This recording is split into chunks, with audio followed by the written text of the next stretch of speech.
यह सूचना केवल हमारे विचार हैं, वित्तीय सलाह नहीं। निर्णय लेने से पहले खुद शोध करें। किसी भी लाभ या हानि के लिए हम उत्तरदायी नहीं हैं। आज हम देख रहे हैं विंजर मशीन्स लिमिटेड के 2025-26 Q3 की consolidated financial performance. Starting with the sales, पिछले क्वार्टर से सेल्स में -0.5% का डिक्रीज हुआ है, मगर कंपनी ने पिछले साल के मुकाबले 26% का सेल्स इंक्रीज रिपोर्ट किया। Expenses 3% quarter on quarter increase हो गए हैं, जो साल भर के 33.5% के राइज के साथ अलाइन करता है। क्वार्टरली सेल्स के कंपैरिजन में एक्सपेंसेस इंक्रीज होना दिखाता है कंपनी ने एक्सपेंसेस मैनेज करने के लिए स्ट्रगल किया। कंपनी ने पूरी साल के दौरान चैलेंजेस का सामना किया। ऑपरेटिंग प्रॉफिट, जो पिछले साल के कंपैरिजन में -55% डाउन हुआ है, quarter on quarter around -53% decrease हुआ है। Operating profit margin OPM annual basis पे -5% से डिक्रीज हुआ है और पिछले क्वार्टर के कंपैरिजन में -3% से डिक्रीज हुआ है। एक्सेप्शनल आइटम्स को ऐड करके अदर इनकम पिछले क्वार्टर के कंपैरिजन में -99% गिर गई, बावजूद इसके ईयरली डिक्लाइन -100% हुई है। इंटरेस्ट एक्सपेंसेस पिछले क्वार्टर से -30% डाउन हुआ, लेकिन ईयर ओवर ईयर डिक्रीज -48.5% हुआ है। डिप्रिशिएशन कॉस्ट्स में 29.5% का क्लाइम देखने को मिला और ईयरली बेसिस पे 45% का इंक्रीज देखा गया। Profit before tax annually -107% decrease हुआ, लेकिन प्रीसीडिंग क्वार्टर से -147% डिक्रीज हुआ है। इस साल कंपनी ने 0.5% टैक्स पे किया और क्वार्टरली कंपनी ने 0% टैक्स पे किया है। नेट प्रॉफिट ने ईयर ऑन ईयर -109.5% का डिक्लाइन दिखाया, लेकिन लास्ट क्वार्टर से -191% का कंट्रैक्शन हुआ है। इस क्वार्टर के दौरान कंपनी का परफॉर्मेंस इतना अच्छा नहीं रहा।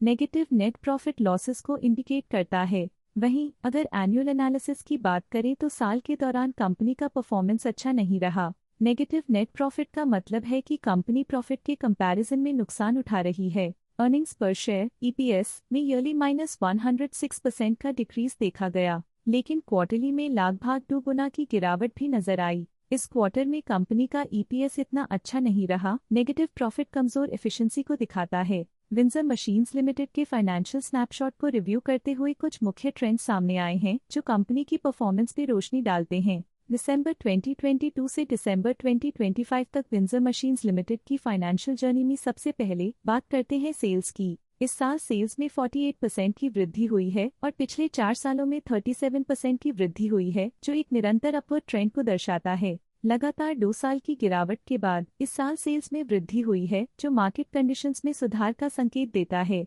अब बात करते हैं एक्सपेंसेस की। इस साल एक्सपेंसेस 6% बढ़े हैं और 4 सालों में 5.5% का इजाफा हुआ है। इस साल सेल्स में एक्सपेंसेस के मुकाबले ज्यादा वृद्धि हुई है, जो अच्छी प्रॉफिटेबिलिटी को दर्शाता है। ऑपरेटिंग प्रॉफिट का सफर स्टेडली ऊपर चढ़ रहा है, इस साल लगभग 19 गुना की बढ़ोतरी के साथ और पिछले 4 सालों में लगभग 3.5 गुना का नोटिसेबल राइज हुआ है। लगातार 2 साल की गिरावट के बाद इस साल ऑपरेटिंग प्रॉफिट बढ़ा है, जो ऑपरेशनल रणनीतियों में सुधार को दर्शाता है। इस साल नेट प्रॉफिट में 43% की वृद्धि के साथ पिछले 4 सालों में -170% की गिरावट हुई है। पिछले साल की सेटबैक के बाद नेट प्रॉफिट में सुधार हुआ है, जो मार्केट ऑपरेशंस में संभव रिकवरी और अडेप्टेबिलिटी को दर्शाता है। इस साल EPS में 62.5% की वृद्धि हुई, हालांकि पिछले 4 सालों में -146% की गिरावट देखी गई है। पिछले साल की गिरावट के बाद इस साल EPS में वापसी हुई है, जो एक सफल फाइनेंशियल टर्नअराउंड को दर्शाता है।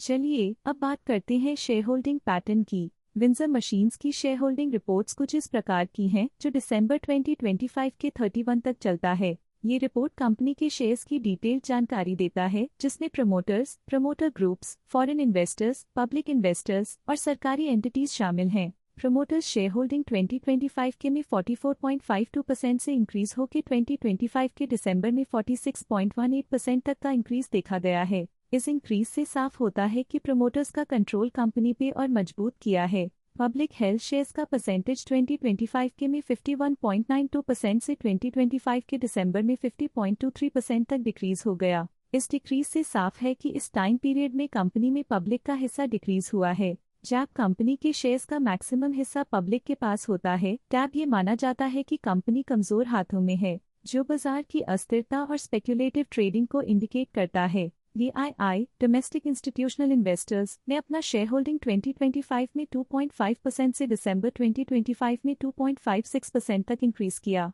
ये बताता है कि डोमेस्टिक इंस्टीट्यूशंस ने कंपनी में अपना इंटरेस्ट 0.06% तक इंक्रीज किया है। फॉरेन इंस्टीट्यूशनल इन्वेस्टर्स की शेयर होल्डिंग में थोड़ा डिक्रीज आया 2025 के से 2025 के दिसंबर में, जो दिखाता है कि फॉरेन इंस्टीट्यूशंस ने अपने स्टेक को क्वार्टर टू क्वार्टर -0.03 से डिक्रीज किया है, जिसे पता चलता है कि उन्होंने अपनी इन्वेस्टमेंट्स को पुल बैक किया है।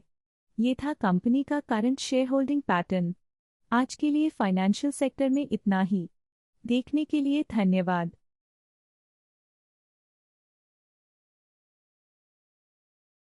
स्टॉक लेटेस्ट न्यूज अपडेट के लिए चैनल को सब्सक्राइब करें और वीडियो को लाइक एंड शेयर करें।